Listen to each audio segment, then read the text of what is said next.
Gratitude changed my life. Gratitude changed my life. There were periods of time in my life when the rest of the day could have gone perfectly well, and one thing went wrong, and it ruined my day. There was a period of time in my life when I could have been in a room with 100 people in it. 99 people could have been saying, "Yay, Sean, you're the best in the world." One person wasn't, and I would have been obsessing on that one person. Gratitude changed that. It didn't eliminate it. I still battle with some of those struggles. I still battle with obsessing over things, particularly when I make mistakes, but it is radically different than it used to be in my life. Gratitude changed my life, and gratitude can change your life as well. There is a sociologist, psychologist, scientist, Robert Emmons, who is the foremost expert on the planet in gratitude. He has multiple books, including these two on gratitude, Gratitude Works, and Thanks. I have multiple copies of Thanks in my office to give to people who might benefit from that. And if you would like a copy, I will get you a copy free of charge, because it will have that kind of impact on your life, and it will have that kind of impact on the world. And one of the things that he studies in gratitude is the impact on people's life, not just on happiness, but on how gratitude impacts our health, psychological, how it impacts our longevity.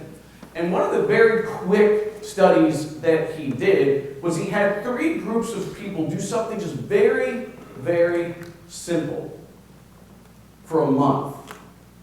For 1 month. And there were 3 groups. One group was asked to take a journal and each day to write down the 5 things that bothered them most about their day.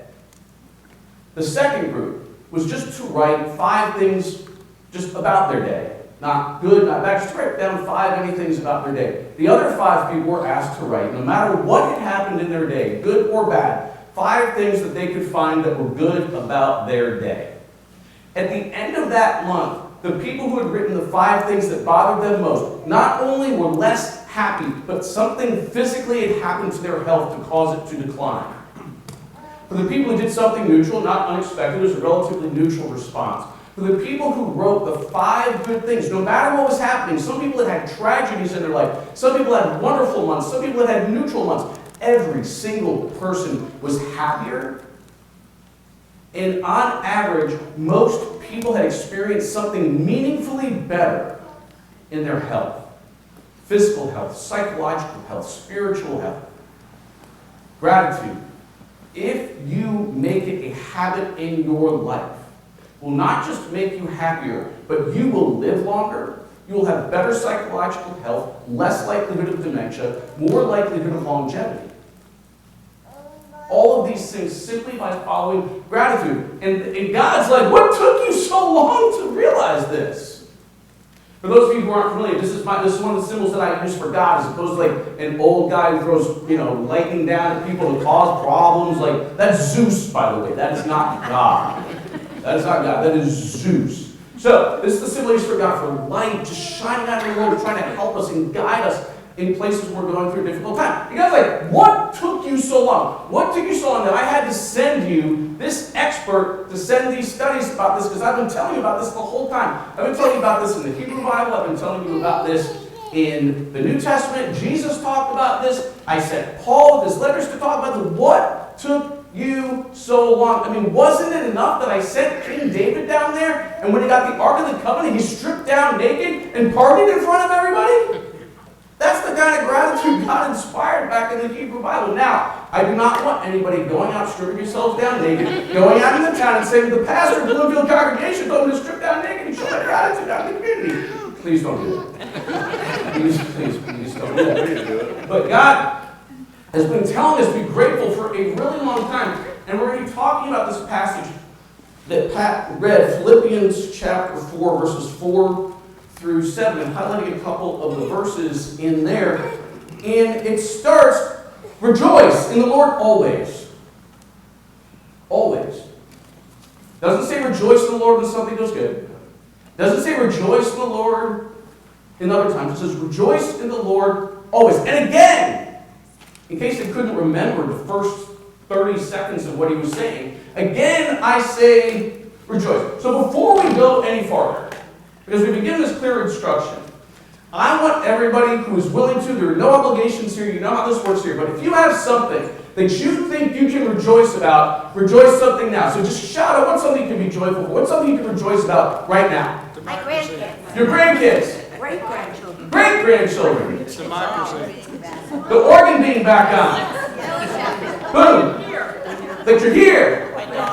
God. How this church is impacting so many people in our community outside of these walls. Thank you very much. I second that. All right, second that. Whoa. Again, okay, so I said rejoice. Again, I say rejoice. What more do you have? Come on. My friends. Volunteers. My dog. Your dog. My sobriety. Your sobriety. Thank you. Good health. Good health. Cast your Good health. Thank you, sir. I should appreciate that. Right, this is, Leslie. This church. This church, there we go, right? Just in like 30 seconds. So many things. And you know what happened? And you can't see this, but I can see it. Smiles in here. The impact and the energy and the smiles in here was stunningly beautiful. And I'm sorry I didn't bring my camera and take a picture of that. I should have thought of something like that. But that is stunningly beautiful. So when Paul was saying this, rejoicing, again I say rejoice, you might think, oh, okay, Paul, that's easy for you because you got to be really famous in the Bible, so things must be going really great for you when you did this. Anybody want to guess where Paul was when he said that? Prison. That's exactly right. Paul was in prison in a town called Ephesus. So you might be familiar with the letter of Ephesians. That's another place in Ephesus where Paul had planted a church. Right now he is writing this letter to the people of Philippi, one of the other places, a letter to the Philippians. And he was writing this while he was in prison. So it's not like Paul is saying this without some degree of credibility about rejoicing always when he was in prison, when he wrote this letter. And then it goes on a little later to say, and in everything by prayer and supplication. Supplication, that's a complicated word, right? Just a long word. Supplication is just clarifying which kind of prayer Paul is talking about.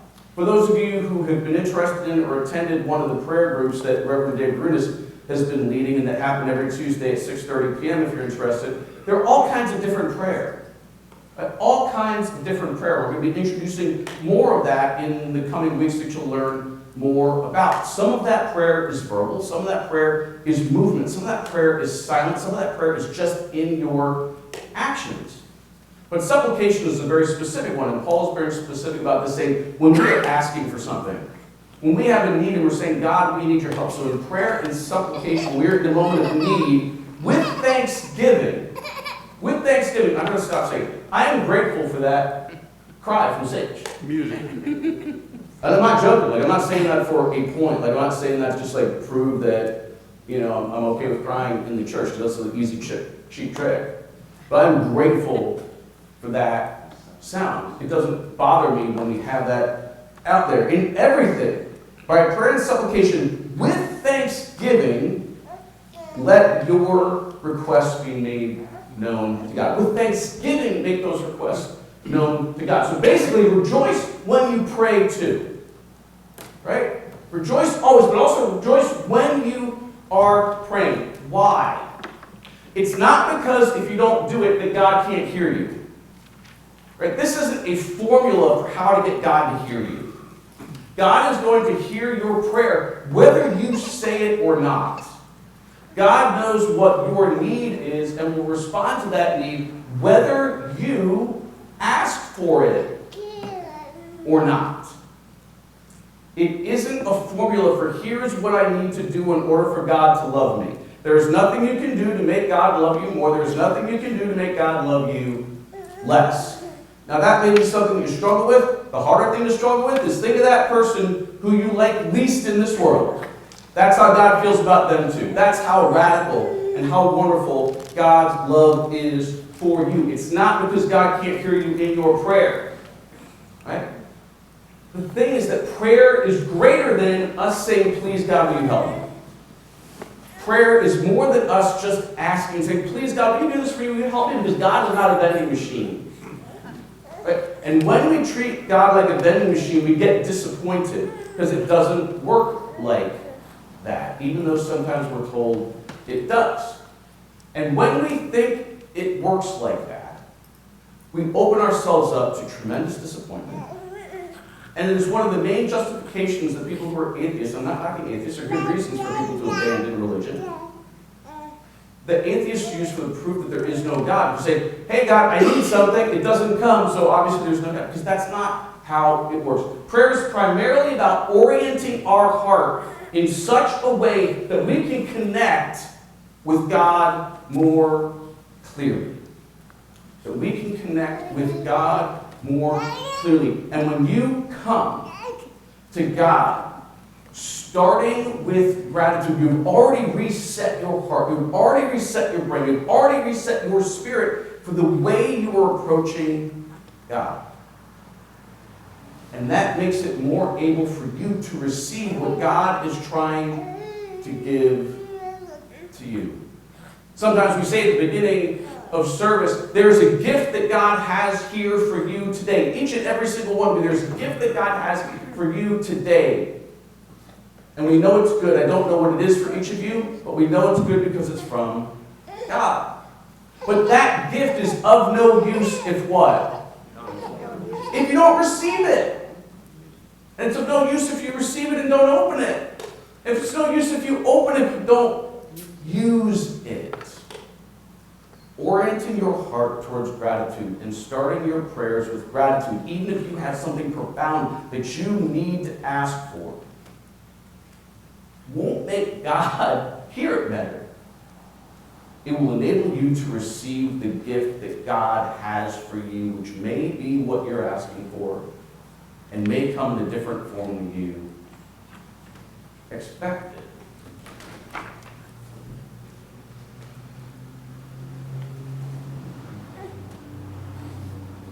So I have a challenge for you.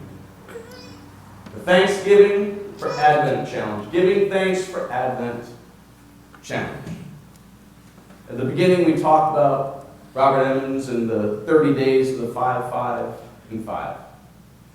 A week from now and the following week, we're going to be giving you all a journal. And you're welcome today or next week or whatever to take one of these new pens that has the wonderful Bloomfield Congregational logo and all kinds of information. Honestly, we give you a pen. You can take one today, you can take one next week, but we're going to be giving you a journal for Advent and a pen. And the challenge is for you every day, and if you miss a day, don't get hard on yourself, just pick it up the next day, but for you to write down something positive every single day. And I promise you this. I promise your Advent will be better.